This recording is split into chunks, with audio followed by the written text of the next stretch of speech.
നന്മയുടെ വിശുദ്ധമാസമായ റമളാനിനെ വരവേൽക്കാനൊരുങ്ങുകയാണ് ഒമാനി ഗ്രാമങ്ങളും നഗരങ്ങളും.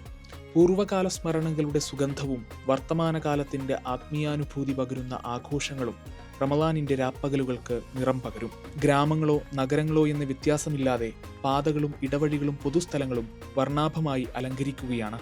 അവയിൽ ദീപാലങ്കാരങ്ങൾക്കാണ് പ്രഥമ പരിഗണന. ഗ്രാമനഗര വീഥികൾ പോലെ ഭവനങ്ങളും നിറങ്ങളാൽ പ്രകാശപൂരിതമാവും.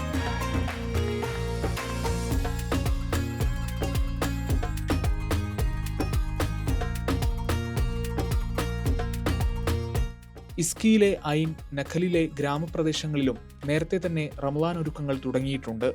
മുതിർന്നവരും കുട്ടികളും യുവജനങ്ങളും ഒരുപോലെ അലങ്കാര പ്രവർത്തികളിൽ ഏർപ്പെടുന്ന കാഴ്ചയാണ് ഗ്രാമങ്ങൾ നൽകുന്നത്. റമളാനിനെ വരവേൽക്കുന്നതിന്റെ ഭാഗമായുള്ള ഈ കാഴ്ചകൾ ഹൃദയത്തിനും കണ്ണുകൾക്കും ആനന്ദം പകരുന്നതാണ്.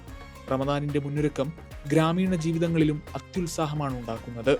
മതാനുഷ്ഠാനങ്ങൾക്കപ്പുറത്തേക്ക് ഇസ്ലാമിക മൂല്യങ്ങളെയും നന്മകളെയും സമൂഹത്തിൽ പ്രചരിപ്പിക്കാനാണ് ലക്ഷ്യമിടുന്നത്. പരസ്പര ഐക്യം ഊട്ടിയുറപ്പിക്കാനുള്ള ദിനങ്ങളാണ് ആഗതമാവുന്നതെന്നും പ്രദേശവാസികൾ പറയുന്നു. അഹ്ലൻ യാ റമദാൻ എന്ന് ഏറ്റുചൊല്ലി ഒമാൻ ജനത വിശുദ്ധിയുടെ നാളുകളെ സന്തോഷപൂർവ്വം വരവേൽക്കുകയാണ്. ഗൾഫ് മാധ്യമം, മസ്കത്ത്.